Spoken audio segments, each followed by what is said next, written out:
Sternum is also known as sternum is also known as breastbone. Breastbone. Sternum is also known as breastbone. It is about 15 centimeter long. It is about 15 centimeter long. Looks like dagger shape. Looks like dagger shape. Where the anterior part is pointed and called xiphoid process.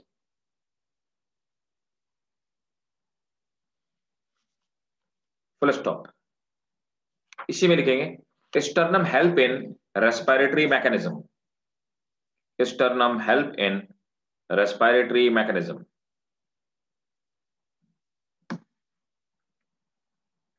Next, we have 12 pair of ribs. We have 12 pair of ribs. 12 pair of ribs. Where the first 7 pairs, हम लोगों ने last class में discuss किया होता कि true ribs इनको क्यों कहते हैं. Where the first 7 pairs called true ribs. Where the first 7 pairs called true ribs, because their anterior ends, because their anterior ends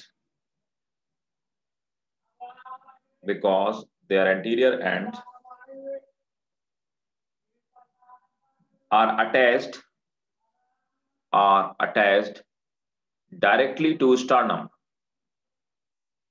Attached directly to sternum. Next point.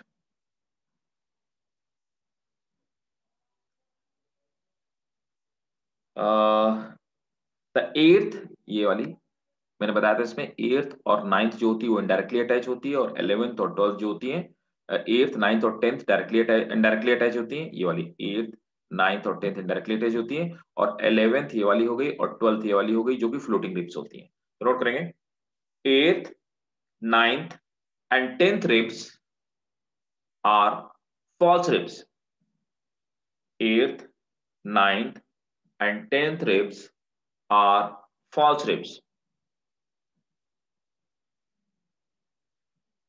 They articulate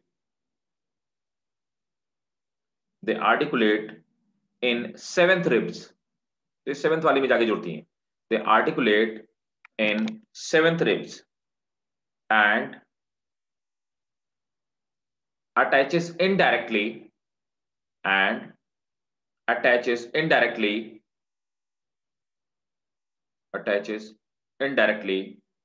to sternum.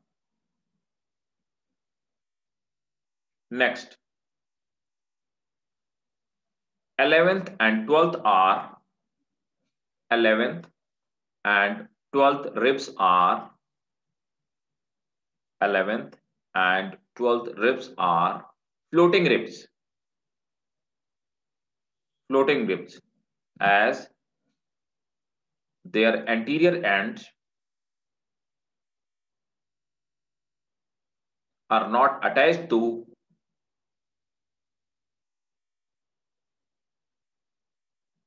sternum or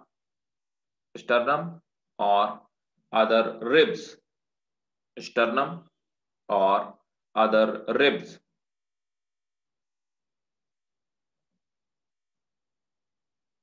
Next point. The vertebral part of ribs.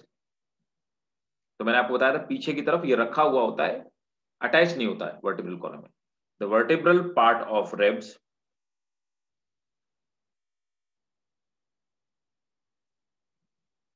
articulate with thoracic facets.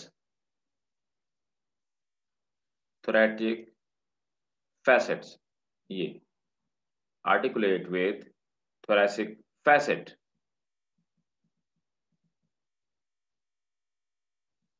ठीक है।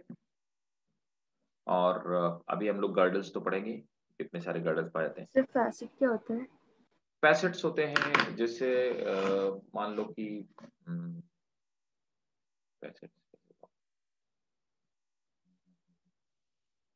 मतलब facets गड्ढे जैसे होते हैं, ऐसे ये पिट like structure होते हैं, है ना, जिनके अंदर ऐसे जाकर के कोई चीज रखी हुई होती है, ऐसे मान लो, उनको हम लोग फैसेट्स बोलते हैं। वो सॉकेट नहीं होता? हाँ, सॉकेट जैसा होता है, पर उसको सॉकेट नहीं कह सकते, मतलब बायोलॉजी में we can not call socket them. तो जैसे बॉल सॉकेट जॉइंट आप पढ़ते तो, लेकिन आप उसको सॉकेट, हम लोग एक्चुअली इसको सॉकेट नहीं कहते, जॉइंट्स के टाइप को जरूर आप बॉल सॉकेट बोलते हो, लेकिन बायोलॉजिकली फैसेट्स बने होते हैं गड्ढे। जैसे आप पढ़ते हो ना मल्टी फैसेट्स आई, तो फैसेट छोटे छोटे छोटे छोटे गड्ढे बने होते हैं, उनको फैसेट्स कहते हैं। तो ये जो बैकबोन में बीच में जगह है ना, इसी जगह में देखो यहाँ पे रखे हुए हैं, फिर फैसेट जो बने इनमें रखे हुए हैं। तो ये भाई ये लिखवाया मैंने, ये बस मिस हुआ, जो लास्ट क्लास में समझाया था उसको लिखवाया है। ठीक है, अच्छा हुआ आज आज जो लोग नहीं आएंगे उनका बहुत नुकसान होने वाला है, क्योंकि मैं स्लाइडिंग फिलामेंट थ्योरी पढ़ाऊंगा। स्लाइडिंग फिलामेंट थ्योरी आपको ऐसे नहीं समझ में आएगी, वही सिर्फ एक्चुअली समझने वाली चीज है।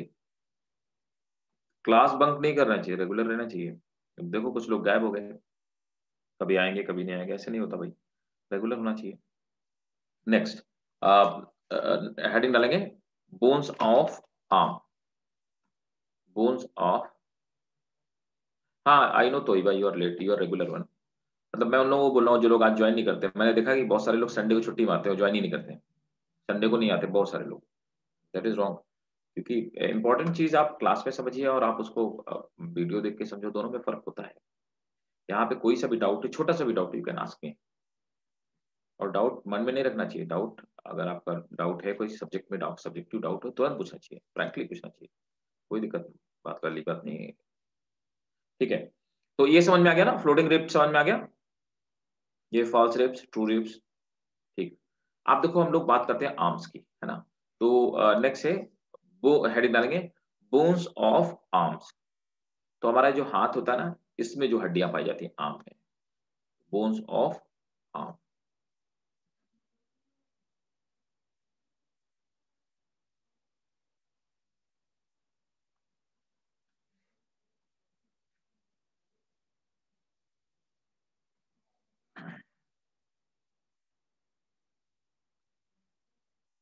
देखो अब यहां पर आप देख पा रहे हैं, ये वाला जो पार्ट है ना, इस वाले बोन को, ये वाला बोन, इस वाले बोन को हम लोग क्या बोलते हैं, दिस इज क्लेविकल। ठीक है, और ये वाली बोन क्लेविकल, है ना, ये आपकी क्लेविकल हो गई, ये वाली बोन, दिस इज क्लेविकल। और नीचे आप देख पा रहे हैं ये जो हमारे कंधे में पीछे वाला पार्ट होता है, शोल्डर में पीछे वाला पार्ट, है ना, इसको हम लोग बोलते हैं स्कैपुला। तो ये ट्रायंगुलर पार्ट है, इसको हम स्कैपुला बोलते हैं। अच्छा, यहाँ पर आप देखेंगे कि ये हमारा जो हैंड है, ये हैंड हमारा जहां पर आर्टिकुलेट होता है, जिस पार्ट में, जिस गड्ढे में रखा हुआ है ना, अभी हम फैसेट की बात कर रहे थे, तो जिस गड्ढे में रखा हुआ है उस गड्ढे को, फैसेट को हम लोग बोलते हैं ग्लिनॉइड कैविटी।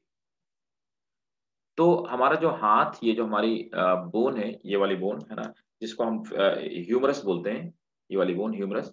तो ह्यूमरस का जो हेड होता है, ये वाला part, this is the head of humerus, it articulate in a cavity called glenoid cavity. तो ये देखिए, दिस इज ग्लिनॉइड,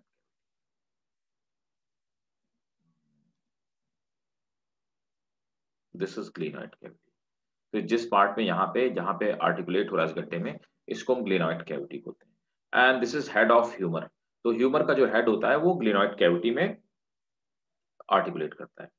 उसके बाद आप देखेंगे ये वाला इसका जो आगे का पार्ट है, इसके बाद यहाँ पे जो हमारे हैंड का नीचे वाला पार्ट है, इसमें दो हड्डियां हैं, रेडियस और अल्ना। यहाँ पे रेडियस जो है दिस इज लार्जर, ये बड़ी होती है, एंड आउटर ये बाहर की तरफ पाई जाती है ना। और यहाँ पर ये जो अल्ना होती है ये इनर होती है, और ये शॉर्ट होती है ना, तो ये शॉर्टर होती है, इससे छोटी होती है, रेडियस और अल्ना। अब आप देखो यहाँ पर क्या होता है, ये जो दो हमारी हड्डियां एक साथ हैं, ये सिर्फ ऐसे मूव कर सकती हैं, इस तरह से स्लाइड कर सकते हैं, सिर्फ यूं स्लाइड कर सकते हैं, यूं ऐसे स्लाइड कर सकते हैं, और इनमें स्लाइड करने का कोई तरीका नहीं होता है, तो आपस में ये ज्वाइंट ऐसे ही मूव कर सकते हैं। उसके बाद आते हैं हमारा जो रिस्ट वाला पार्ट होता है, ये कलाई वाला पार्ट है ना यहाँ पे, तो ये जो हमारा रिस्ट वाला पार्ट होता है, ये रिस्ट वाले पार्ट में इस तरह से छोटे छोटे छोटे छोटे चार चार के मतलब कई बॉल जैसे पाए जाते हैं, इनको हम कार्पल्स बोलते हैं। तो यहाँ पर कार्पल जो होते हैं, कार्पल के नंबर होते हैं 8, तो 8 कार्पल्स पाए जाते हैं, 1 2 3 4, और इसके नीचे 1 2 3 4 है ना, तो यहाँ पे कार्पल्स पाए जाते हैं। कार्पल्स के बाद उंगलियां जिनसे, फिंगर्स हमारी जिनसे जुड़ी होती हैं, उनको हम मेटाकार्पल्स कहते हैं।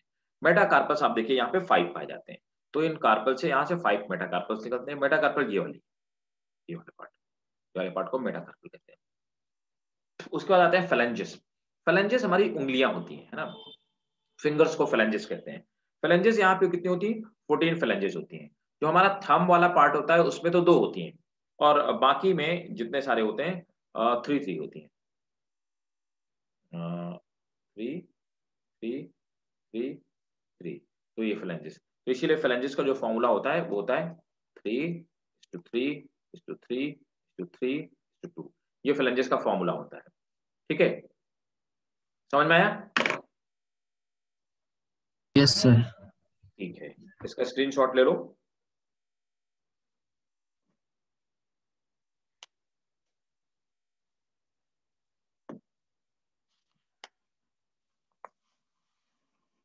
और मैं लिखवा देता हूं, चलिए नोट करना स्टार्ट कीजिए। इंपॉर्टेंट है, each arm contain 30 bones, each arm contain 30 bones.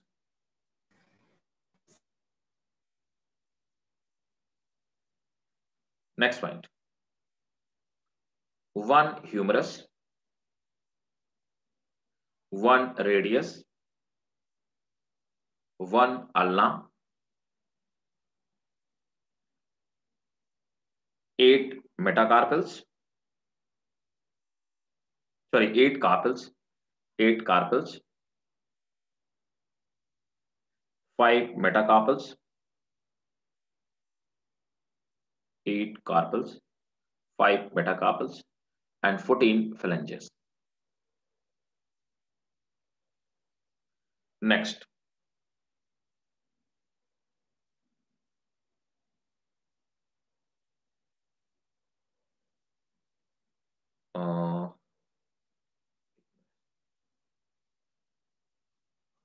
Sorry उल्टा हो गया, ये ज्यादा लंबी है, radius ulna is longer और radius shorter। नोट करेंगे, नोट कर लो respect. ulna is longer than radius, ulna is longer than radius, full stop। The head of radius articulate with humerus, the head of radius, head of radius articulate with humerus। Next point, each wrist is composed of, each wrist is composed of, each wrist is composed of 2 rows of, 2 rows of 8 carpals. Next point. The head of humerus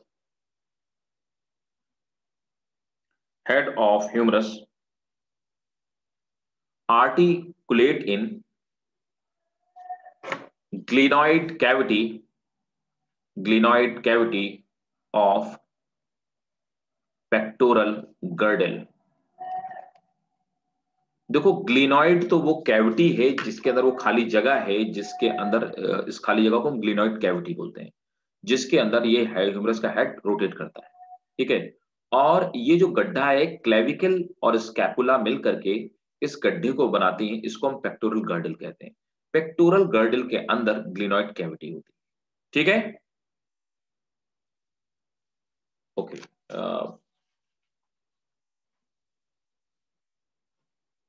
अब आ जाते हैं bones of legs, है ना। Bones of legs clear है भाई, किसी को doubt तो नहीं यहाँ पे? ठीक है, बोन्स ऑफ लेग।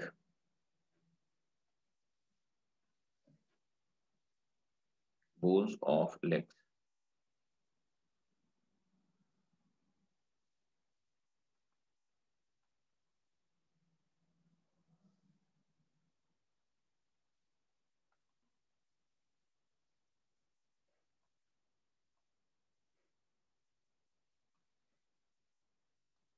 जैसे हमारे हैंड के बिल्कुल वैसे हमारे लेग्स के बोन्स होते हैं, है ना। अब यहां पर आप देखेंगे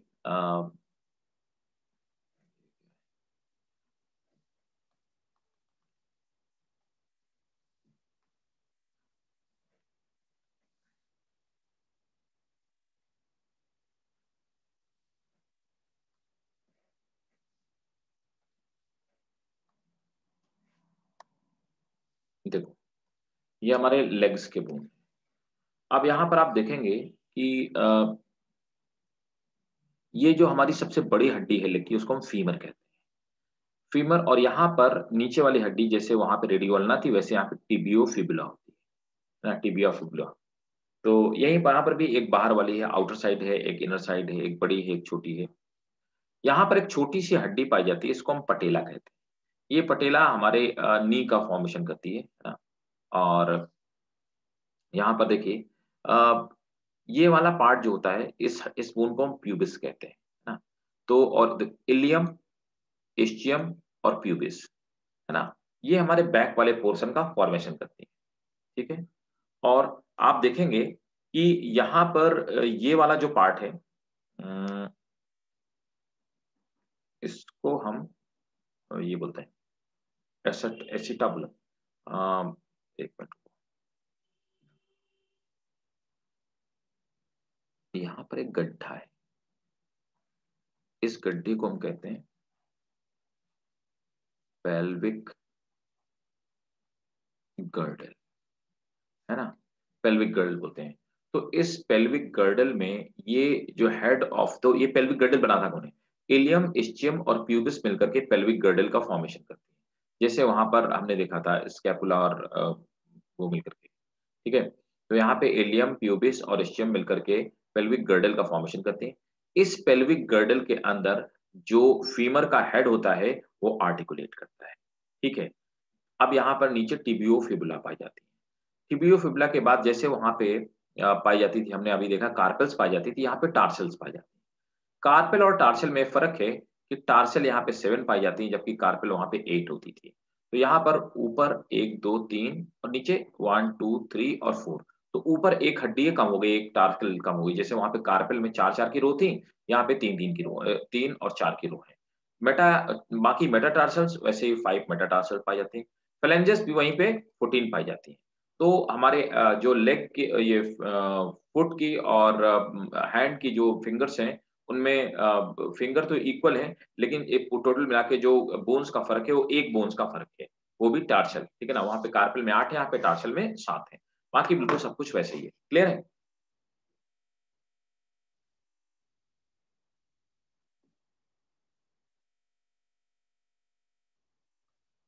स्क्रीनशॉट लो फिर।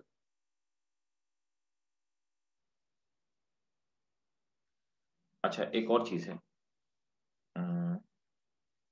ये एलियम, प्यूबिस और इस्चियम, ये तीनों मिला करके इन्हें हम हिप बोन कहते हैं, हिप बोन, है ना। और ये हमारे हिप का फॉर्मेशन करती हैं, और हिप बोन को ही हम लोग बोलते हैं इनोमिनेट बोन, इनो में इनोमिनेट इनोमिनेट बोन। तो इनोमिनेट बोन या हिप बोन जो होती है वो इलियम, इस्चियम, प्यूबिस, और इसी में ये नीचे की तरफ जो गड्ढा होता है जिसको हम पेल्विक गर्डल कहते हैं। चलो नोट करो,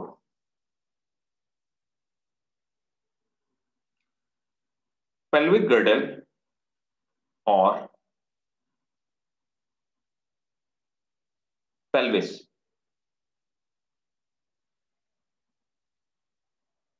पेल्विक गर्डल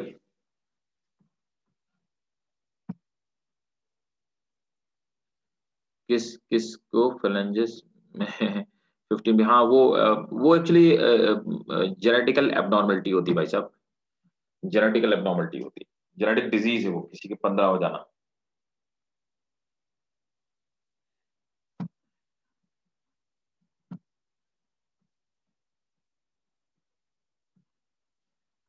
नोट करो, pelvic girdle or pelvis is formed by two innominate bone,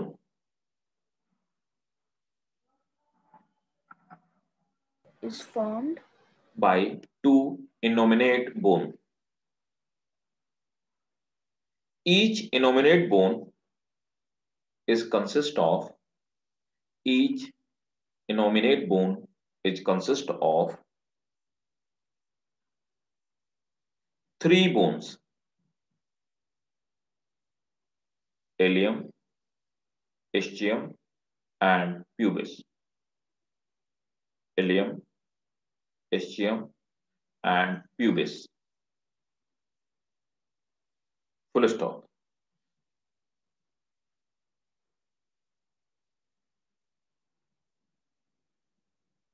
On its outer surface, on its outer surface, there is a deep depression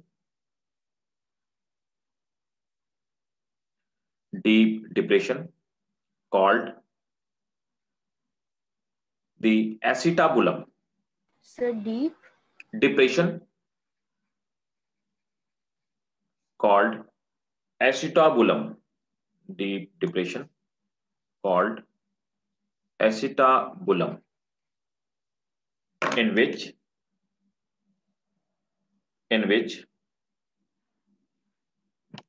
head of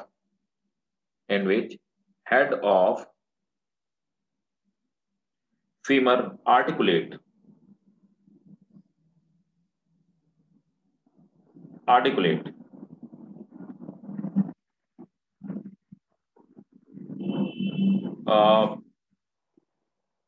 ठीक है। femur is the longest bone of body. Femur is the longest bone of body.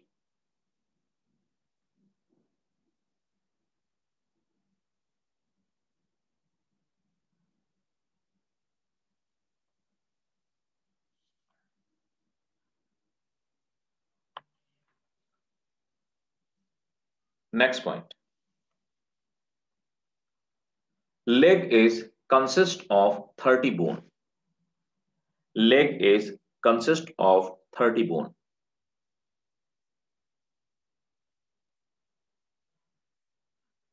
One femur, one tibia, comma, one fibula, one patella, knee cap इसको बोलते हैं, one patella,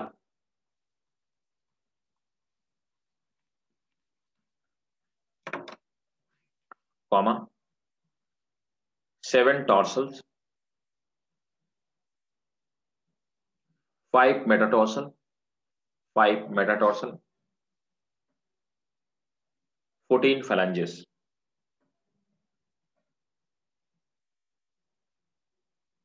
tibia is, next point है, tibia is thicker and longer, tibia is thicker and longer than fibula.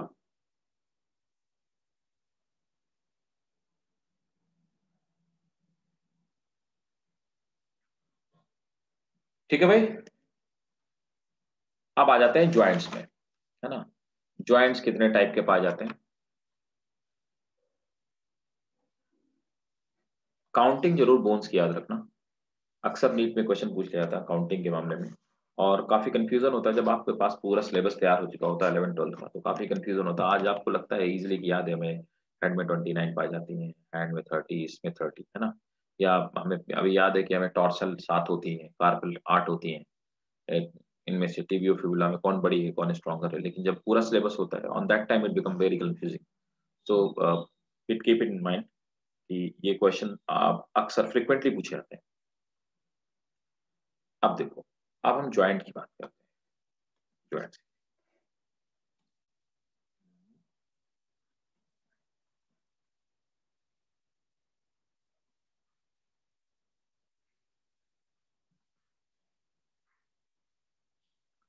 देखिए types of joint, है ना, तो चलो पहले मैं बता देता हूँ कितने टाइप के ज्वाइंट पाए जाते हैं।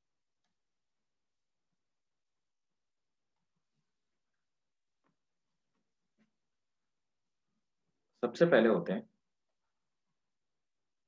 तो एक डायग्राम के साथ मैं बताता हूँ जिससे कि थोड़ा सा आपको आइडिया भी लग जाएगा।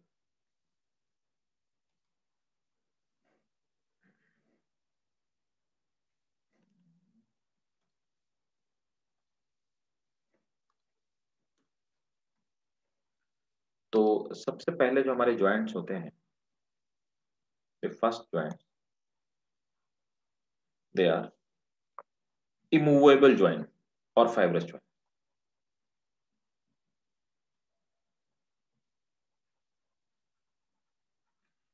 तो इमूवेबल ज्वाइंट्स को ही हम लोग बोलते हैं, they are also known as fibrous joint.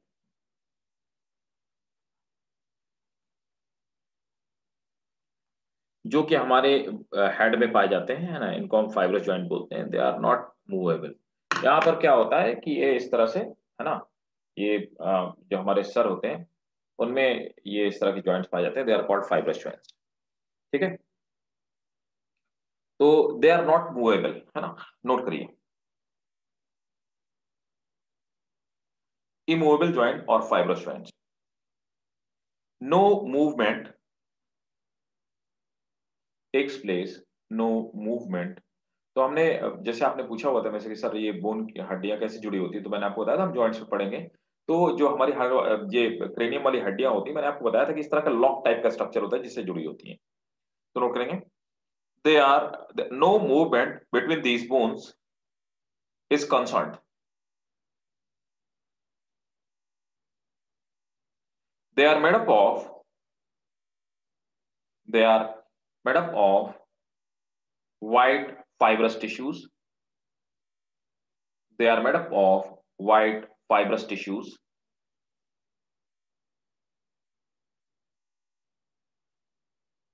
white fibrous tissues at the end of bones.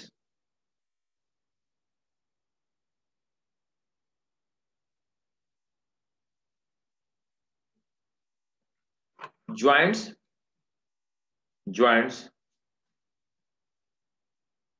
between the bones of skull is called shutters. The joints between the bones of skull are called shutters.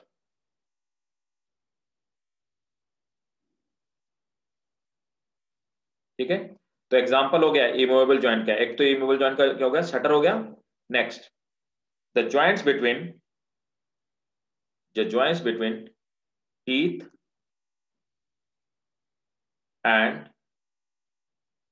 maxilla or mandible,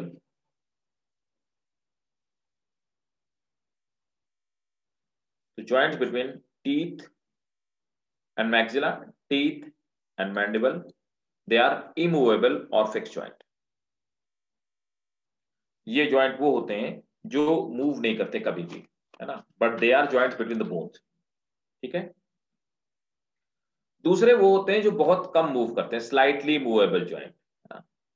तो slightly movable joint जो होते हैं उन्हें को हम बोलते हैं cartilaginous joint. तो नेक्स्ट है, नेक्स्ट हेडिंग डालेंगे कार्टिलेजियस ज्वाइंट्स, कार्टिलेजियस ज्वाइंट्स और slightly movable joint, cartilaginous joints और स्लाइटली मूवेबल ज्वाइंट्स।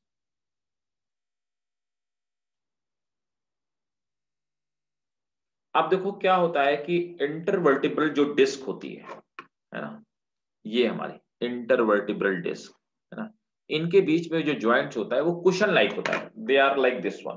तो ये थोड़ा थोड़ा इस तरह से मूव कर सकते हैं, ठीक है। ये स्लाइटली मूवेबल ज्वाइंट्स होते हैं, इनको हम कार्टिलेजियस ज्वाइंट्स बोलते हैं। जैसे आप देखोगे ये कार्टिलेजियस ज्वाइंट्स है, हमारी जो बोन्स है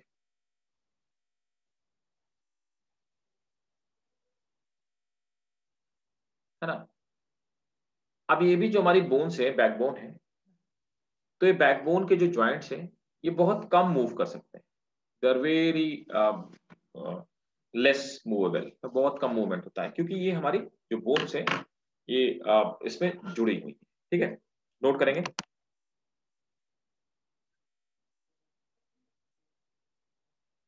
इन this type of joint there is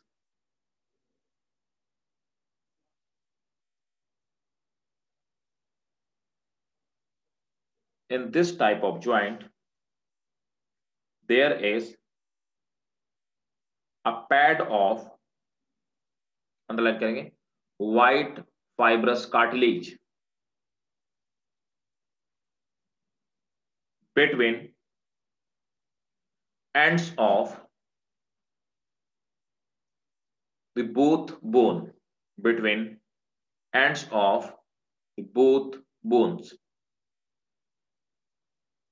They allow, full stop, they allow very slight movement, full stop.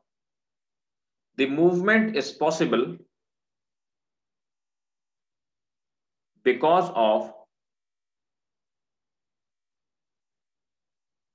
compression of pad. The movement of is possible because of compression of pad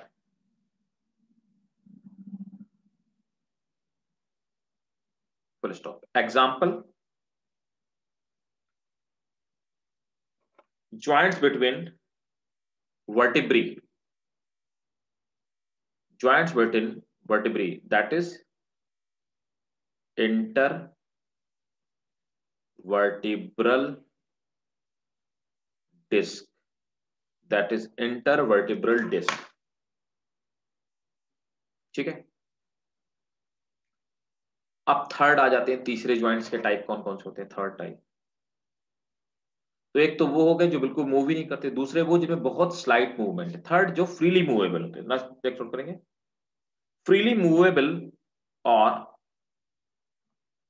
synovial joint, freely movable और synovial. अब देखिए इनको synovial joint कहते क्यों है, reason क्या होता है कि जहां पर ये ज्वाइंट पाए जाते हैं तो उन ज्वाइंट्स में आखिरी वाला हिस्सा देखो, जैसे बोन्स का हेड हो गया, तो किसी भी बोन का जो हेड होता है, ये तो हिस्सा आपको पता है, हम लोग पढ़ चुके हैं कि हेड, बोन्स के जो हेड होते हैं जो मूव होती हैं ताकि वो घिसने न पाए, इसके लिए वो कार्टिलेज के बने होते हैं। इन कार्टिलेज के ऊपर एक मेम्ब्रेन पाई जाती है, ये मेम्ब्रेन बोलती है साइनोवियल मेम्ब्रेन, इसको बोलते हैं साइनोवियल मेम्ब्रेन, है ना। तो नेक्स्ट हेडिंग डालो साइनोवियल ज्वाइंट्स, मैं आपको बताता हूँ साइनोवियल में, अभी भी दिखाता हूँ साइनोवियल ज्वाइंट्स। दूसरा डायग्राम में दिखाता हूँ साइनोवियल ज्वाइंट्स और फ्रीली मूवेबल ज्वाइंट्स।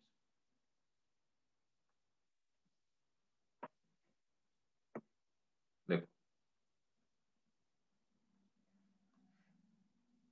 जो साइनोवियल ज्वाइंट्स होते हैं उनमें आप देखिए कि ये मैंने आपको बताया कि ये आर्टिकुलर कार्टिलेज है, हमेशा बोन्स के हेड में पाए जाते हैं, और यहां पर आप देखिए साइनोवियल मेम्ब्रेन है। ये साइनोवियल मेम्ब्रेन एक तरह का लिक्विड सीक्रेट करती है, उसको हम साइनोवियल फ्लूइड बोलते हैं। यही ग्रीस की तरह काम करता है, जिसकी वजह से हमारी बोन्स घिसने नहीं पाती हैं और फ्लूइड ये ऑयलिंग और ग्रीसिंग होती रहती है। तो ये साइनोवियल फ्लूइड भरा होता है, इसीलिए इनको साइनोवियल जॉइंट बोलते हैं। और ये फ्री मूव कर सकते हैं, तो नोट करेंगे साइनोवियल और freely movable joint. There is a synovial membrane which is composed of secretory epithelium,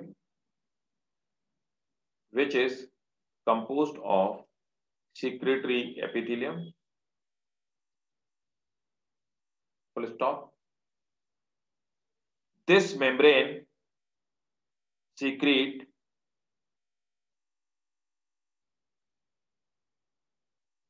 a white color synovial fluid, white colored synovial fluid,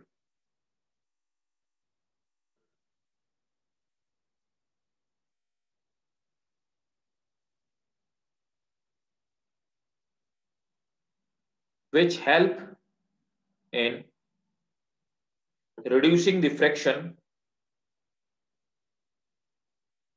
which help in reducing the friction and makes joint more stable.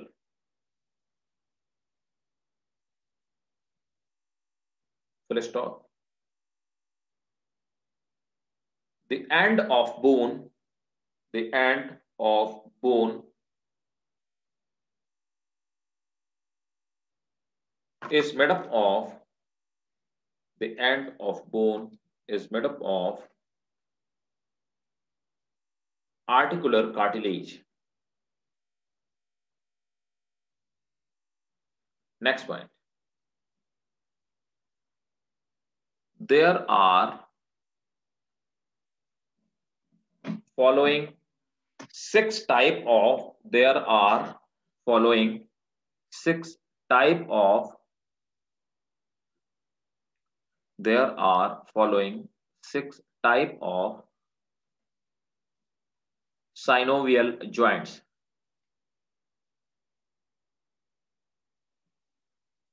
ठीक है, अब देखो ये six type कौन कौन से होते हैं synovial joints.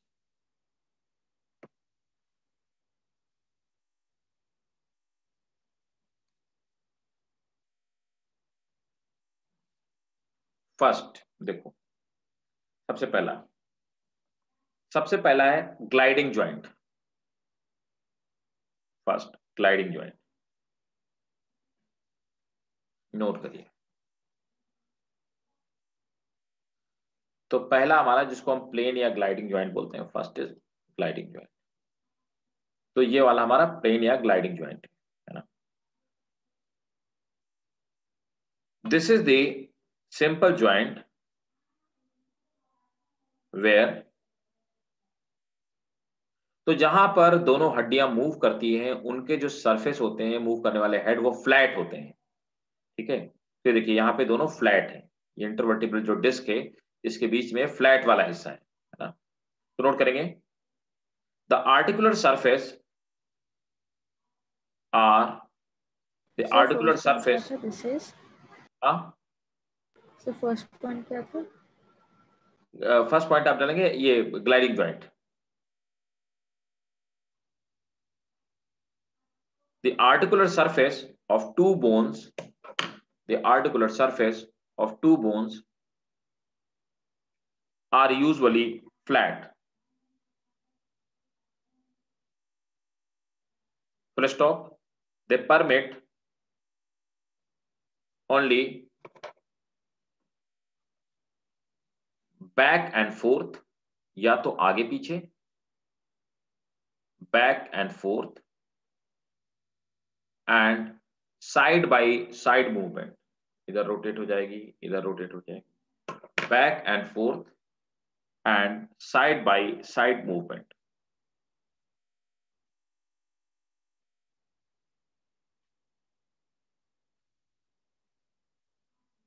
Next point. They are found between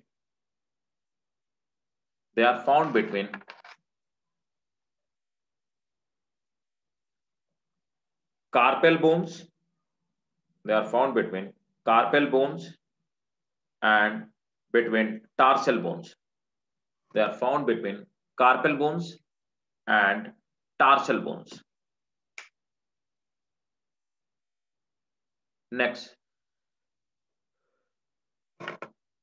hinge joint. ठीक है, ये देखो हिंज ज्वाइंट क्या होते हैं. हिंज माने होता है कब्जे.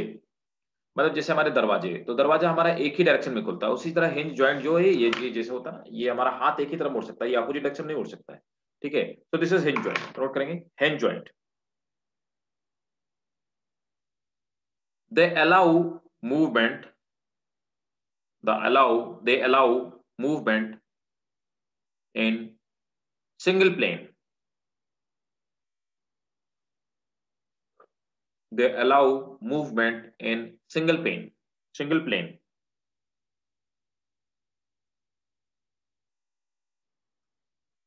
In hinge joint,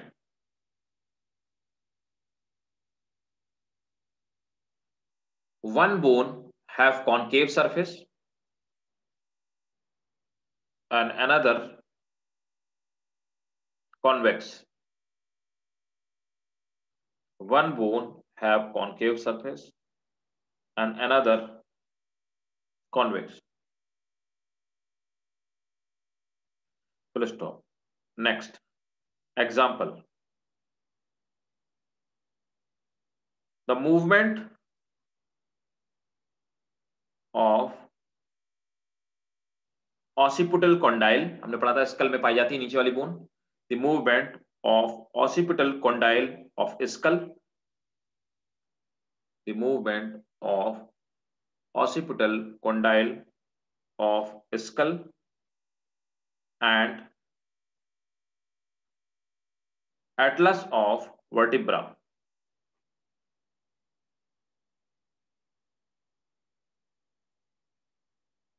And Atlas of vertebra.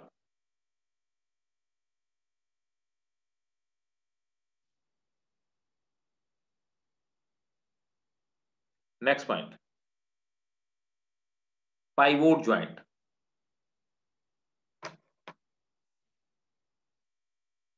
This one. Pivot joint. They also allow movement in one direction. They also allow movement in one direction.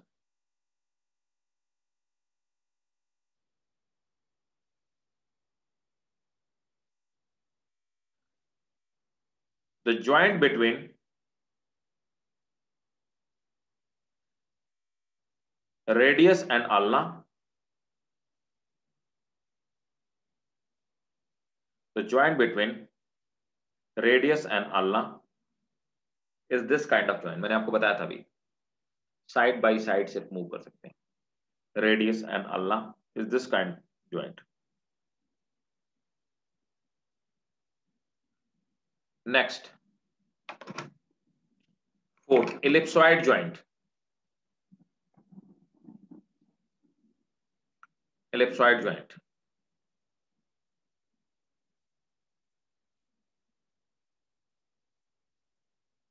In ellipsoid joint,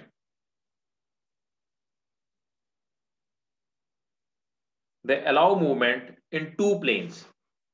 They allow movement in two planes.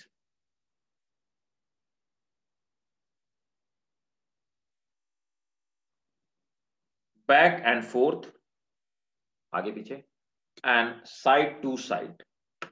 Back and forth, ये ऐसे वाला, and side to side.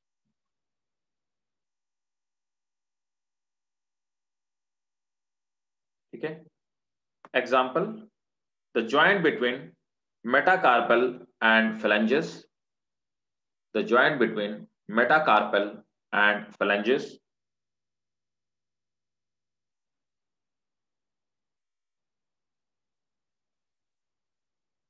of fingers are the example. Saddle joint, saddle joint,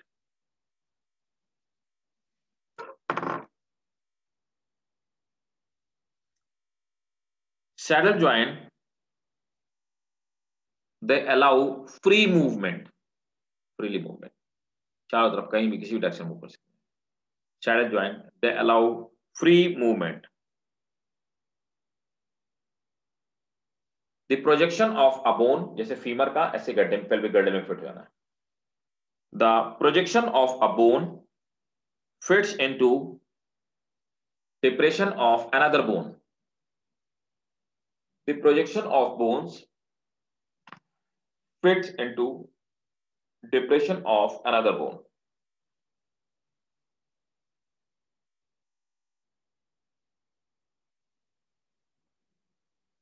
The joint between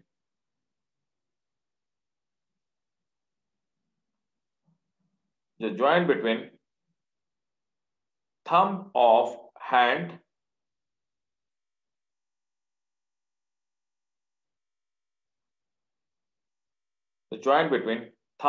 hand is example of, ये देखिए ये किसी भी direction move कर सकता है ना।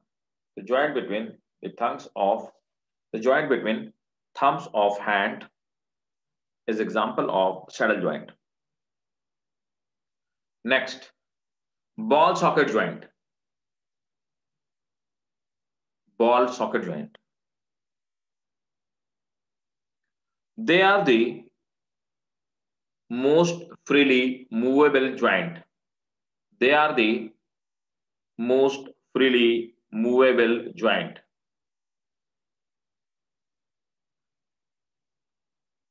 सबसे ज्यादा फ्री मूवमेंट इसी ज्वाइंट में पॉसिबल है।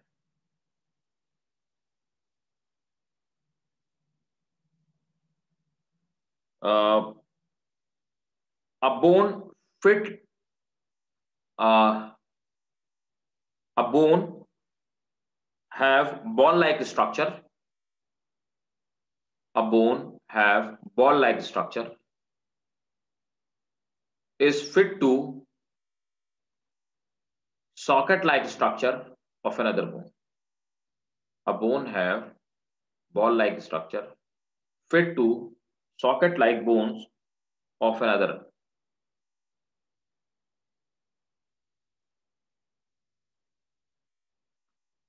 Example, shoulder joint and hip joint. Shoulder joint and hip joint. ठीक है, तो ये हमारे सब जॉइंट हो गए। और sir ball and socket and saddle में क्या डिफरेंस हुआ था? अच्छा देखो, बॉल सॉकेट में क्या होता है ना कि आप उसको लगातार ऐसे घुमा सकते हो और उसमें मूवमेंट ज्यादा होता है बॉल सॉकेट में। मतलब बॉल सॉकेट का क्या है कि, लेकिन ये वाला जो है ना इसमें एक लिमिटेड मूवमेंट है, ये पीछे नहीं जा सकता है।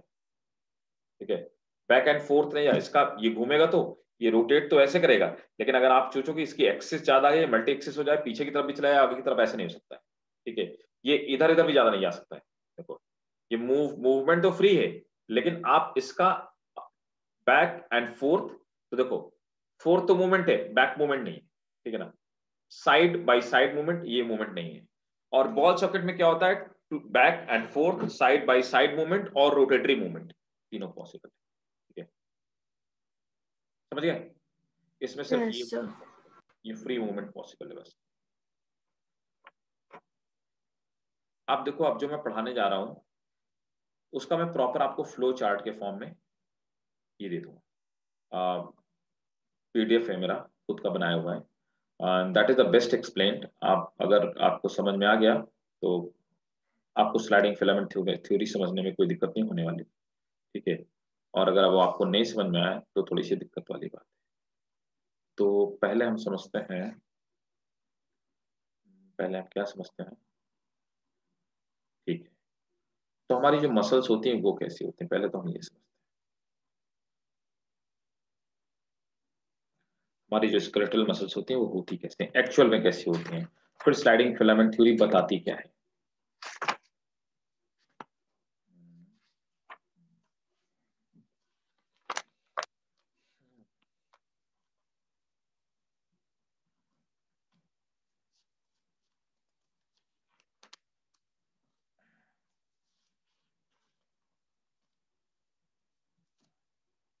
पहले मसल्स का हम स्ट्रक्चर देखेंगे, फिर स्लाइडिंग फिलामेंट थ्योरी में बताऊंगा। ठीक, देखो टाइप्स ऑफ मसल्स तो हम लोग पढ़ ही चुके हैं।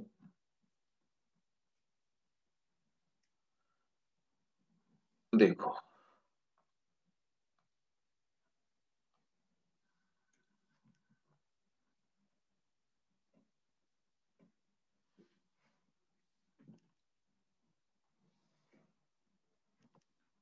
ये हमारी इस तरह से मसल्स बंडल, ये स्केलेटल मसल्स है, तो ये बंडल के फॉर्म में पाई जाती है।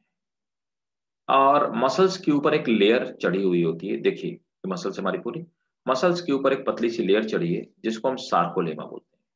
प्लाज्मा मेम्ब्रेन जैसा ही होता है सार्कोलेमा, और इनके अंदर जो बड़ा होता है उनको हम सार्कोप्लाज्म बोलते हैं। ये एक बड़ी सी मसल्स है और इसके अंदर आप देख पा रहे हैं प्रोटीन के बने हुए इस तरह के फिलामेंट बने जिनको मायोफाइब्रिल्स बोलते हैं, है ना। और ये देखो इसमें एक बड़ी सी न्यूक्लियस मौजूद है, हाँ।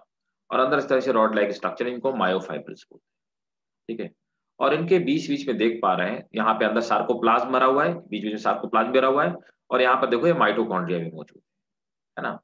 आप इसको थोड़ा सा और आप डिटेल मतलब बड़ा करके देखें, इनलार्ज करके देखेंगे तो सार्कोलेमा एक सेल है ना, एक मसल्स की एक सेल है, ठीक है, जिसके अंदर पतली पतली मायोफाइब्रिल प्रोटीन के बने हुए स्ट्रक्चर्स पड़े हुए हैं। इन प्रोटीन के बने हुए स्ट्रक्चर में आप देख पा रहे हैं ये टी ट्यूब्यूल्स तरह के, और यहाँ पर टी ट्यूब्यूल्स आपको दिखाई दे रहे हैं। Sarcoplasmic reticulum, actually T tubules वो हैं, ये वर्टिकल सार्कोप्लाज्मिक रेटिकुलम है, और जिनको हम सार्कोप्लाज्मिक रेटिकुलम बोल रहे हैं ये हॉरिजॉन्टल सार्कोप्लाज्मिक रेटिकुलम, चारों तरफ फैले हुए रेटिकुलम, ठीक है। इनके अंदर कैल्शियम एक्चुअली स्टोर होता है, राइट। तो ये इस तरह के बने हुए होते हैं, समझ आया। मसल्स हमारी सार्कोलेमा के अंदर बहुत सारे मायोफाइब्रिल्स होते हैं, और मायोसिन एक मोटी सी प्रोटीन की बनी हुई रॉड है। क्लियर। अब देखो ये एक मसल जो होती है, चलो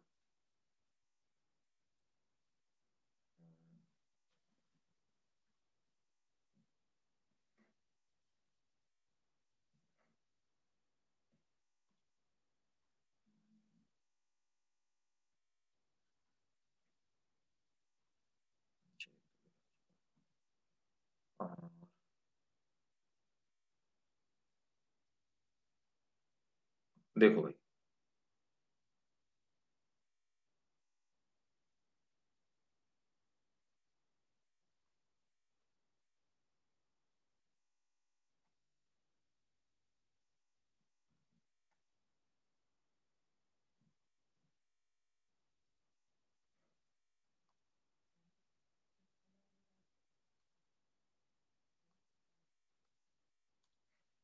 देखो आप समझिए, हमने जो अभी मसल देखी जिसको हमने बोला सार्कोमियर, तो ये हमारी जो सार्कोमियर थी, सार्कोमेयर आप किस चीज से मिलकर बनी।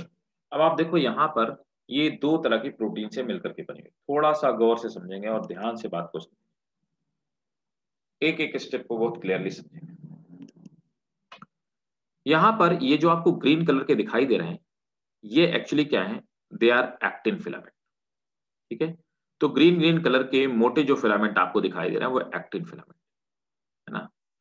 और एक्चुअली ये कंपैरेटिवली थिन है, इनके इन वाले फिलामेंट के आपको देखने में लग रहा होगा।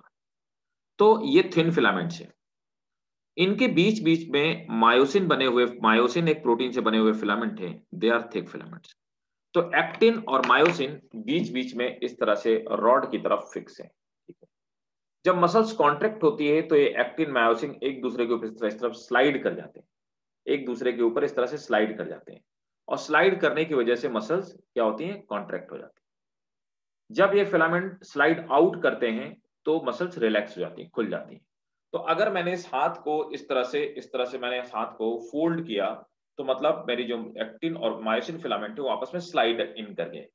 और जैसे मैं इसको ऐसे बाहर की तरफ लेकर के आता हूँ, इस तरह से बाहर की तरफ लेकर के आता हूँ, तो ये होता है, ये बाहर की तरफ आया, तो ये क्या हुआ, या यूं कहूं कि मैंने इस उंगली को अपने इस उंगलियों को ऐसे मैंने अंदर की तरफ किया, तो एक्टिन और मायोसिन जो फिलामेंट है वो एक दूसरे को स्लाइड इन हो गए।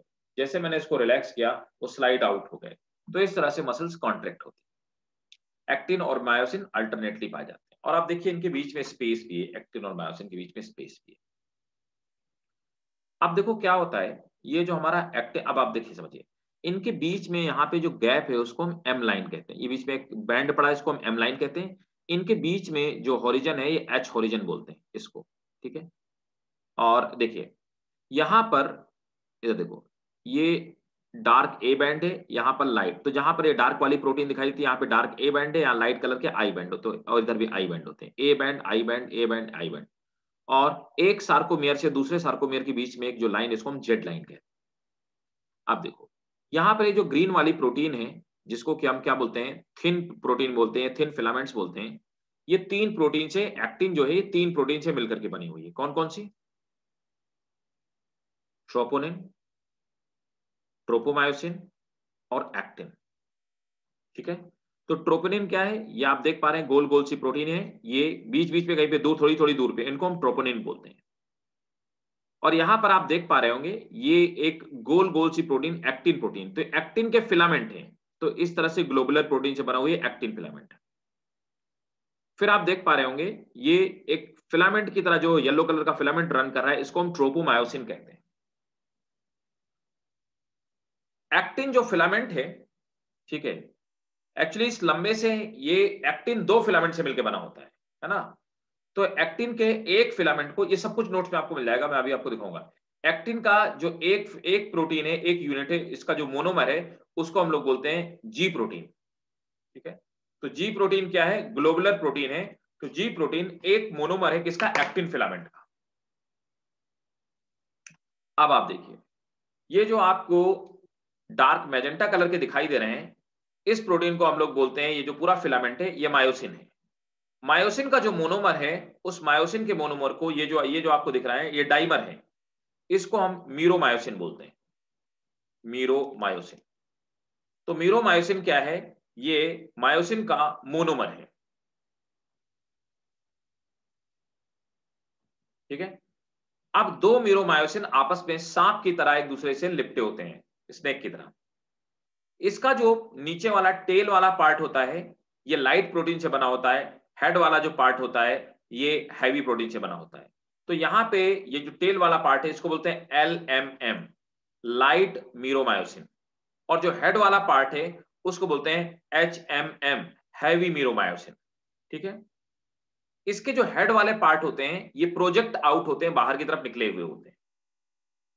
इनमें एक्टिन बाइंडिंग साइट होती है। तो देखिए ये मायोसिन प्रोटीन का जो हेड है ऊपर वाला, इसमें एक्टिन बाइंडिंग साइट है। इसी तरह से ये जो एक्टिन प्रोटीन है, इसमें मायोसिन बाइंडिंग साइट है, क्योंकि एक्टिन मायोसिन में जुड़ेगा। तो एक्टिन के पास क्या है? मायोसिन बाइंडिंग साइट है। मायोसिन के पास क्या है? एक्टिन बाइंडिंग साइट है। ये वैसे ही है जैसे कि आपके लॉक के अंदर की के फिट होने की साइट होती है, तो आप बोलेंगे लॉक में जो छेद है वो की फिटिंग साइट है।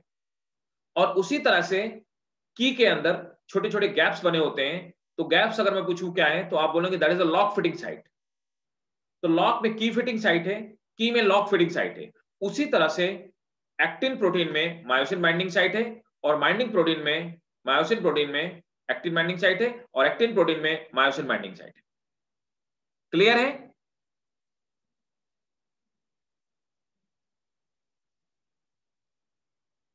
बताएं भाई, हाँ ना, कुछ बताओ। Yes sir. ठीक है, बहुत बढ़िया। अगर ये समझ में आ गया तो इससे अच्छा कुछ नहीं हो सकता है। बस मुझे इसी में डाउट था। अगर ये आपको समझ में आ गया तो सब कुछ समझ में आ जाएगा। चलो दैट्स ग्रेट। स्क्रीनशॉट ले लिया इसका?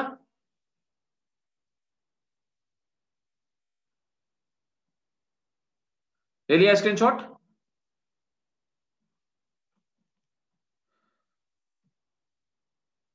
ग्रेट। इशिका एकदम क्लियर है ना? Yes sir. बहुत बढ़िया। अब देखो ये मसल स्लाइड कैसे होती है, मैं आपको ये लिखवा भी दूंगा, और मैं आपको पीडीएफ के फॉर्म में जो मैंने बनाया वो मैं आपको दे दूंगा अभी, है ना। तो इसी के जो कॉन्ट्रैक्ट और रिलैक्स होने की जो मैकेनिज्म है, उसी को हम स्लाइडिंग फिलामेंट थ्योरी कहते हैं। देखो पहले तो मैं आपको स्ट्रक्चर अपने पीडीएफ में जो मैं आपको देने वाला हूं उसमें मैं आपको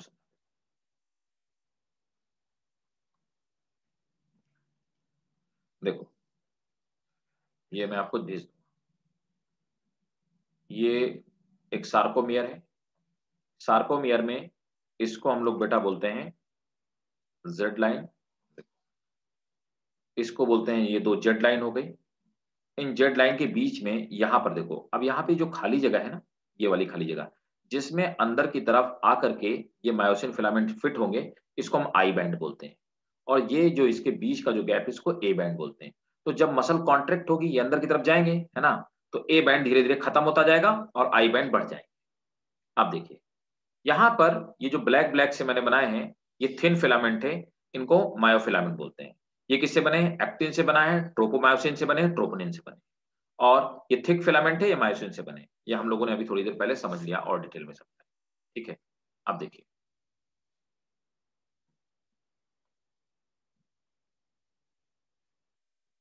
मैंने आपसे अभी थोड़ी देर पहले बताया कि ये जो मायोसिन प्रोटीन है, उसका जो ये है मोनोमर है, उसको मीरोमायोसिन बोलते हैं। टेल वाला हिस्सा एलएमएम कहलाता है, ऊपर वाला हिस्सा एचएमएम कहलाता है, हैवी मीरोमायोसिन बोलता है। यहाँ पर एक्टिन बाइंडिंग साइट है, इसके नीचे एक पॉइंट है एटीपी बाइंडिंग साइट। इन मसल्स को कॉन्ट्रैक्ट होने के लिए एनर्जी चाहिए, एटीपी खर्च होते हैं, यहाँ पर आकर के एटीपी ब्रेक होते हैं, और ये साइट एंजाइम की तरह काम करती है, एटीपी ब्रेक करने वाले एंजाइम की तरह काम करती है, इसीलिए इसको एटीपी बाइंडिंग साइट बोलते हैं। ये जो हिस्सा बाहर की तरफ निकला होता है, इसको हम क्रॉस आर्म बोलते हैं। ये हेड और नेक से मिलकर के बनता है।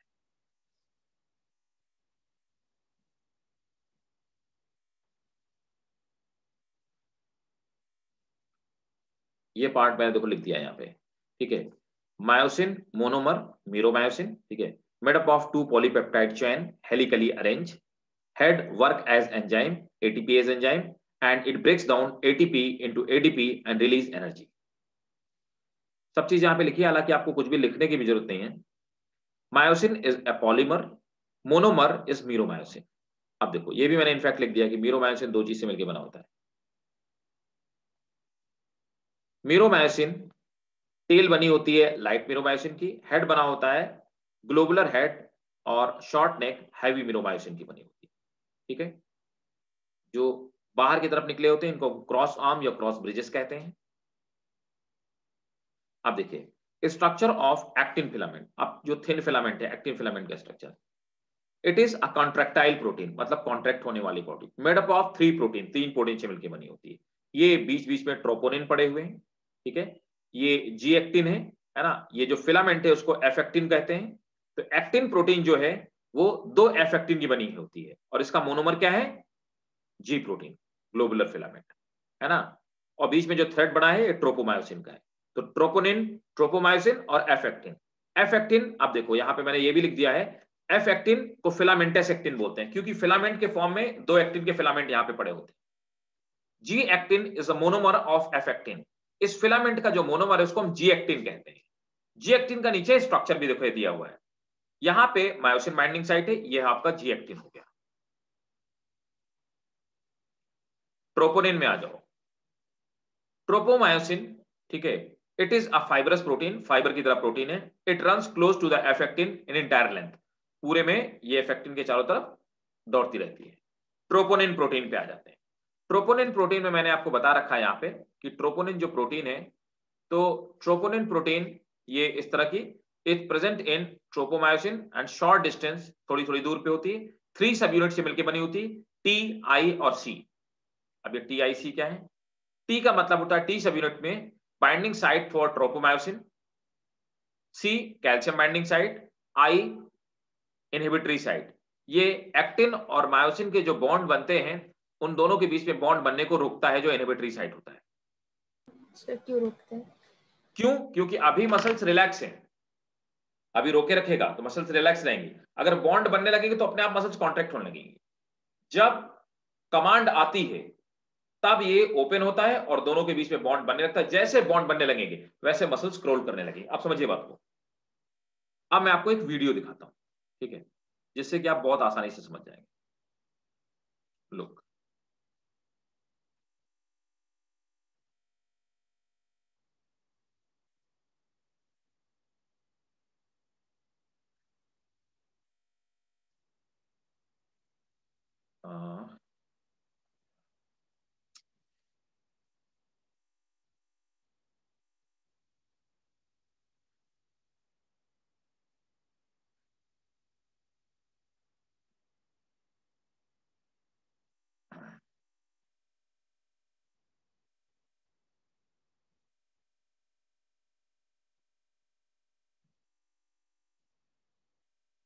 देखना, ये वीडियो देखना, ठीक है। ये आपकी जेड लाइन हो गई, ये मायोसिन है, और ये क्या है, ये एक्टिन है, ये वाले जो बीच बीच में पड़े हुए हैं, और ये वाले क्या है, मायोसिन है, ठीक है। देखते हो और समझना आपको, मतलब ये वाला आपका एक्टिन वाला पार्ट हो गया, ये एक्टिन, और ये अंदर की तरफ आएगा, ये बीच में आपकी ये वाली जो ब्लू वाली ये जेड लाइन है, और इधर ये भी जेड लाइन है, ठीक है। अब देखो, देखो ये एक्टिन का हेड है, और अभी बॉन्ड, अगर अभी बॉन्ड नहीं बना था, अब जब मसल्स कॉन्ट्रैक्ट होती है तो बॉन्ड बनाएगा, और ये पीछे की तरफ धक्का देगा, ये देखिए यहां पर क्रॉस ब्रिज का फॉर्मेशन होगा, ठीक है। बॉन्ड इसलिए वो बनाने से रोक रहा था जिससे कि वो कॉन्ट्रैक्ट ना होने पाए। जब कॉन्ट्रैक्ट होना होता है तो एक्टिन और मायोसिन के बीच में बॉन्ड बनता है। ये ऊपर पे आपका एक्टिन फिलामेंट है, और नीचे ये मायोसिन फिलामेंट है। मायोसिन में जो मायोसिन का हेड है वो बॉन्ड बना रहा है। यहां पर जो एटीपी बाइंडिंग साइट होती है, यहां पे एटीपी आती है, एडीपी में ब्रेक हो जाती है, और एटीपी जब एडीपी में ब्रेक हो जाती है तो एनर्जी मिलती है, उस एनर्जी से बॉन्ड बनता है। बॉन्ड बनने के बाद जो थोड़ी सी और एनर्जी एक्स्ट्रा बच जाती है, उसकी वजह से पीछे की तरफ ये धक्का देती है। धक्का देने के बाद ये अपने आप एनर्जी खत्म हो गई, फिर से आगे की तरफ आ जाएगी। क्लियर? तो ये देखो एटीपी से एडीपी चला गया, अब ये फिर से आगे की तरफ आ जाएगी, एक नया एटीपी आया। तो इस तरह से ये स्लाइड करने का काम करती है, और इस तरह से मसल्स स्लाइड हो जाती हैं। समझ आया? Yes sir. इस तरह से जो मसल्स होती हैं वो कॉन्ट्रैक्ट होती रहती हैं, ये इस तरह से चलता रहता है मसल्स कॉन्ट्रैक्ट। ये देखो एक्टिन और मायोसिन जो फिलामेंट होती हैं, और ये कब होती है, कैल्शियम के आने से। अब देखो यहां तक कोई डाउट तो नहीं भाई?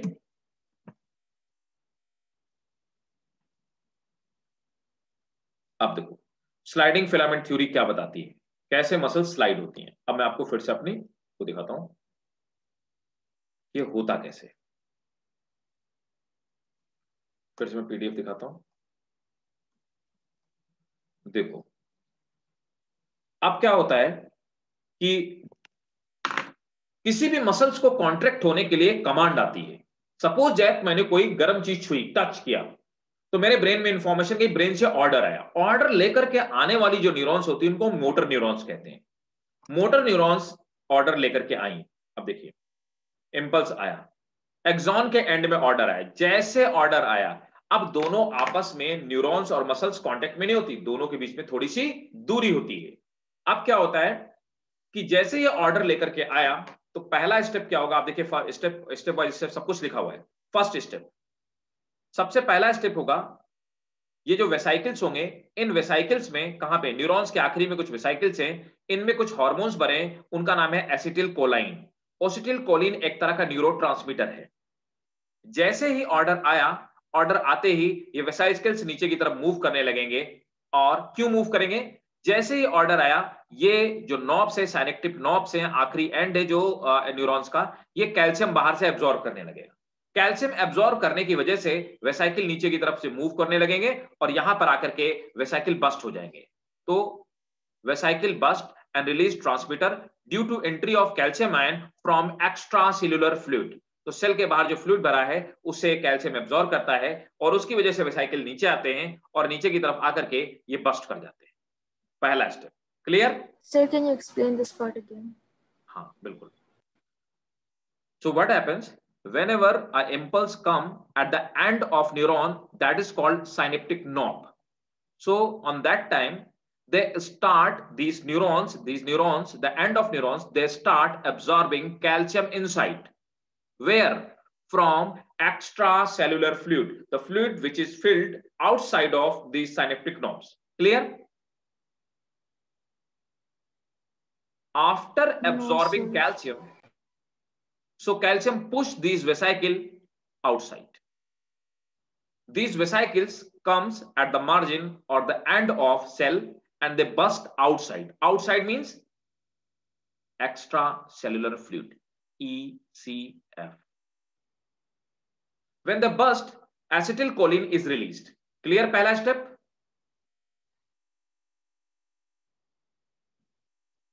ठीक है, पहला स्टेप हो गया। अब देखिए, लेकिन सर वेसाइकल्स मूव कैसे करेंगे? हाँ क्या क्या वेसिकल्स मूव कर सकते हैं। वेसाइकल्स तो सेल के अंदर पड़े हुए वैक्यूल्स हैं, तो वैक्यूल Yes, तो पूरी sir. सेल में मूव कर सकते हैं। They are balloon like structure which are filled inside cell, तो मूव कर सकते हैं ना साइटोप्लाज्म के अंदर। Yes, sir. जैसे अमीबा में एक्सक्रीशन होता है ना, एक्सोसाइटोसिस, वैसे ही। Yes, sir. अब देखिए,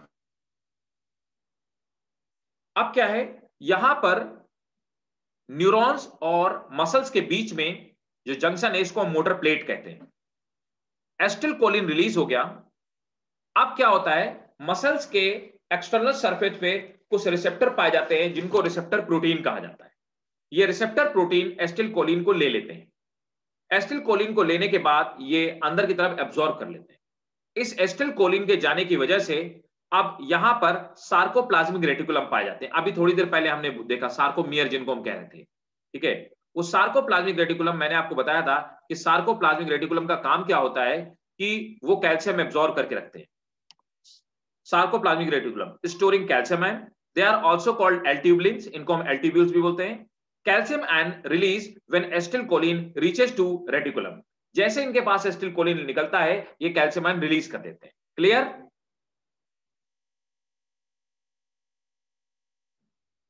So उसमें ऑलरेडी कैल्शियम आयन होते हैं जो वो बाद वो में तो रिलीज हमारे कर देते हमारे हैं। हाँ, वो कैल्शियम आयन ऑलरेडी स्टोर करके रखते हैं ना। जैसे ये कैल्शियम आयन रिलीज करते हैं, अभी क्या है, जी एक्टिन जो प्रोटीन है उसके ऊपर ट्रोपोनिन ने कवर कर रखा है और बॉन्ड बनने से अभी ये रोक रही है। मतलब कि अभी मसल स्लाइड नहीं कर सकती हैं। क्यों? क्योंकि एक्टिन के ऊपर, एक्टिन प्रोटीन के ऊपर जो मायोसिन बाइंडिंग साइट है वो अभी बंद है, मायोसिन बाइंडिंग साइट ब्लॉक है। तो मायोसिन यहां पर आकर के जुड़ ही नहीं सकती एक्टिन में। क्यों? क्योंकि जिस साइड पे उस हेड को, मायोसिन के हेड को, जिस साइड पे मायोसिन के हेड को जुड़ना है, वो हेड जिस साइड पे जुड़ेगा उस साइड को अभी बंद किया हुआ है, अभी वो साइड ओपन नहीं। तो हेड को जुड़ने का कोई साइट नहीं है। क्यों साइट नहीं है? क्योंकि ट्रोपोनिन एक प्रोटीन है, ट्रोपोनिन इनको मिलने से रोक रहा है। अब क्या होता है, कैल्शियम आयन आते हैं, कैल्शियम आयन के आते ही ये ट्रोपोनिन जो प्रोटीन है इसका स्ट्रक्चर चेंज हो जाता है। कैल्शियम आयन कहां जुड़ता है? ट्रोपोनिन की सी साइट पे जुड़ता है। जैसे कैल्शियम आयन ट्रोपोनिन की सी साइट पे जुड़ता है, सी साइट पे जुड़ते ही क्या होता है, calcium ion bind to the C site, it lead to the change of structure of tropomyosin. Tropomyosin का स्ट्रक्चर चेंज हो जाता है, जिसकी वजह से ये देखिए ये पीछे की तरफ चला गया। पीछे की तरफ जैसे ही गया तो ये जहां पे मायोसिन बाइंडिंग साइट होती है ये ओपन हो गई। मायोसिन बाइंडिंग साइट, तो क्या हुआ, इसका स्ट्रक्चर चेंज हो गया, मायोसिन बाइंडिंग साइट ओपन हो गई। जैसे साइट ओपन हुई वैसे बॉन्ड बन जाएगा और कॉन्ट्रैक्शन स्टार्ट हो जाएगा।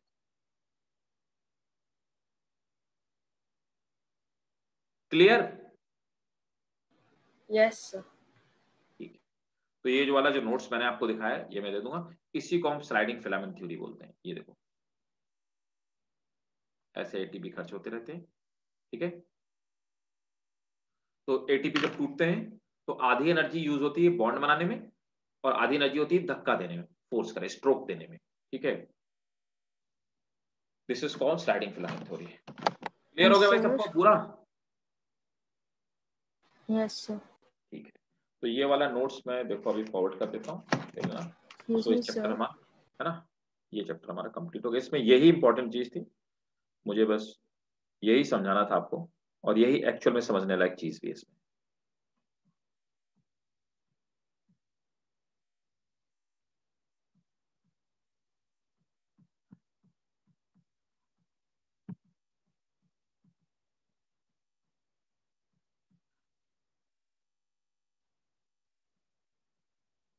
हाउ डल मसल स्पैम अकर, वो तो एबनॉर्मलिटी है ना।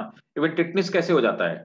टिटनिस ऐसे हो जाती है, मसल्स में ये कैल्शियम आयन रिलीज नहीं होते, उसी को मस्कुलर टिटनी बोलते हैं। जाम हो जाती है मसल्स।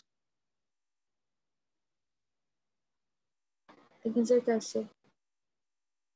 कैसे मतलब जाम कैसे हो जाती हैं? वो जैसे टिटनिस में तो बैक्टीरिया के अटैक की वजह से जाम हो जाती है। मसल स्पैम में एक्टिन मायोसिन फिलामेंट टूट जाते हैं, ब्रेक हो जाते हैं। मस्कुलर डायस्ट्रोफी, उसमें सेल्स फूल जाती है, उनके बीच में फ्लूइड भर जाता है, तो they all are abnormality. Sliding filament theory मैं निष्कर्ष जी को अभी फॉरवर्ड कर रहा हूँ फिर से, है ना, और वो आपको शेयर कर देंगे।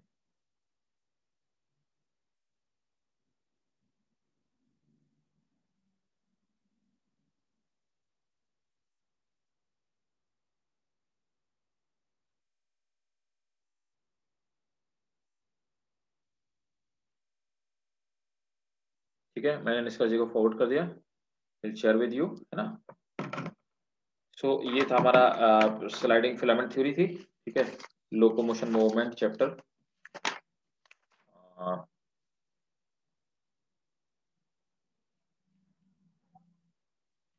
देखो इसमें कुछ डिसऑर्डर्स हैं, वो भी मैं आपको बता देता हूँ, जिन स्टार्टिंग में कुछ डिसऑर्डर्स दे रखे हैं। तो जैसे एक डिजीज होती है मस्थीनिया ग्रेविस, है,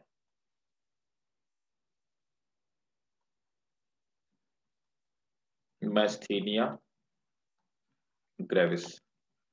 मैस्थीनिया ग्रेविस में क्या होता है कि इस डिजीज में ये एक इम्यून डिसऑर्डर है ना, auto immune disorder. Auto immune disorder क्या होता है, जब हमारा ही इम्यून सिस्टम हमारी ही बॉडी पे अटैक करने लगे, ठीक है, उसको हम ऑटो इम्यून डिजीज बोलते हैं। ये एक तरह की जेनेटिक डिजीज होती है, जेनेटिक्स में हम इन चीजों को पढ़ते हैं। तो एक तरह की जेनेटिकल डिजीज है, ठीक है, जिसमें हमारा इम्यून सिस्टम हमें ही खत्म करना शुरू कर देता है।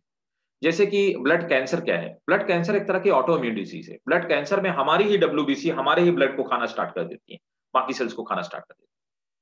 तो मास्थीनिया ग्रेविस एक ऑटो इम्यून डिजीज है।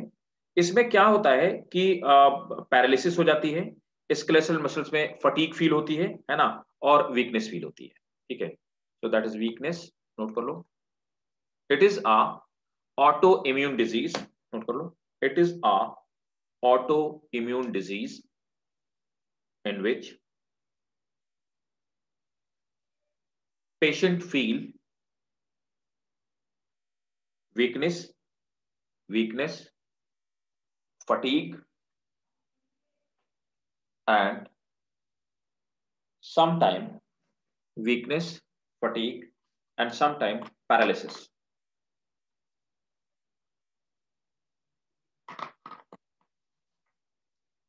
पैरालिसिस का क्या मतलब हुआ? स्लाइडिंग फिलामेंट थ्योरी काम ही नहीं कर रही, स्लाइड ही नहीं हो रही muscles. Second, muscular dystrophy. Muscular dystrophy. तो मस्कुलर डायस्ट्रोफी क्या होता है?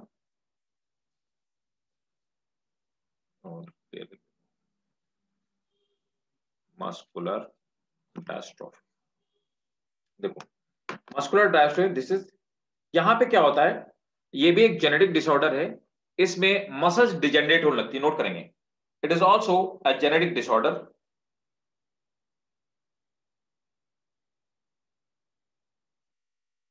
Due to which skeletal muscles of body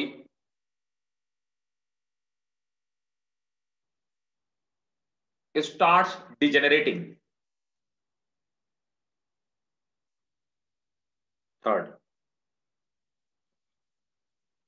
tetani, tetanus जिसको बोलते हैं।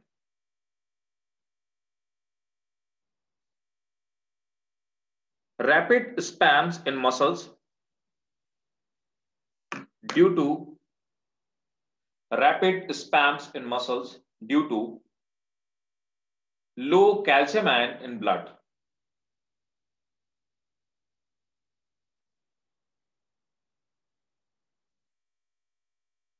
Due to low calcium ion in blood. Next, arthritis, inflammation of joint. Sir repeat करें। Inflammation of joint, जलन। ये किसमें लिखना है? इसमें आर्थराइटिस में,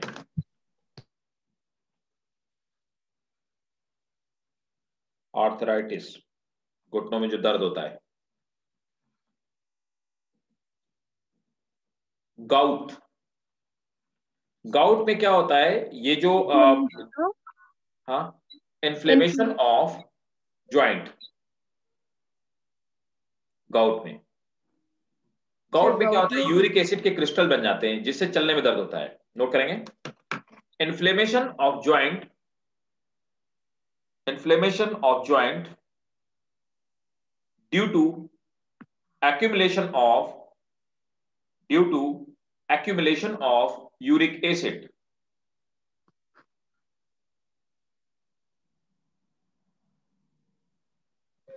next 6, ऑस्टियोपोरोसिस। ऑस्टियोपोरोसिस में क्या होता है, ये फीमेल्स में होता है या बूढ़े लोगों में होता है। बोन्स में बहुत छोटे छोटे छेद हो जाते हैं और जल्दी टूट जाती हैं और जुड़ने में टाइम ज्यादा लगता है। ये कैल्शियम की डेफिशिएंसी से होती है। नोट करेंगे, bones become spongy and porous, bones become spongy and porous due to deficiency of calcium.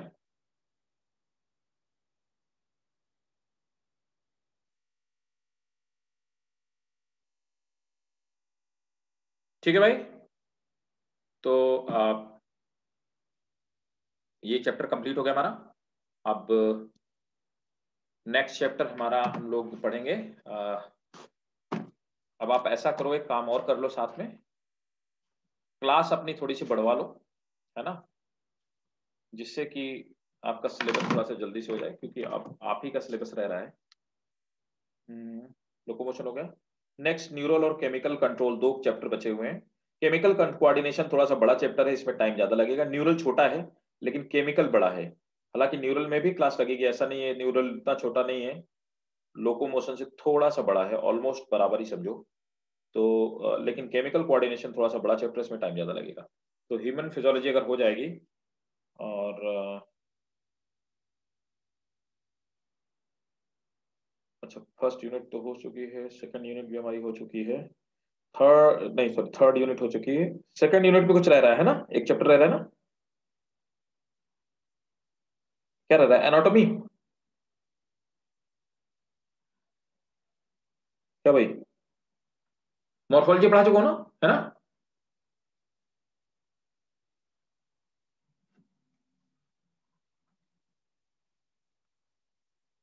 Morphology रह रही है, मॉर्फोलॉजी पढ़ा चुका हूं।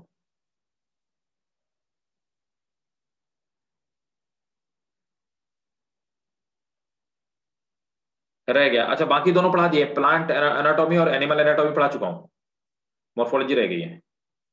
ओके, हालांकि हाँ, तो थोड़ा सा क्लास बढ़वा लो, एक क्लास और बढ़वा लो, सिलेबस बहुत ज्यादा नहीं बचा है।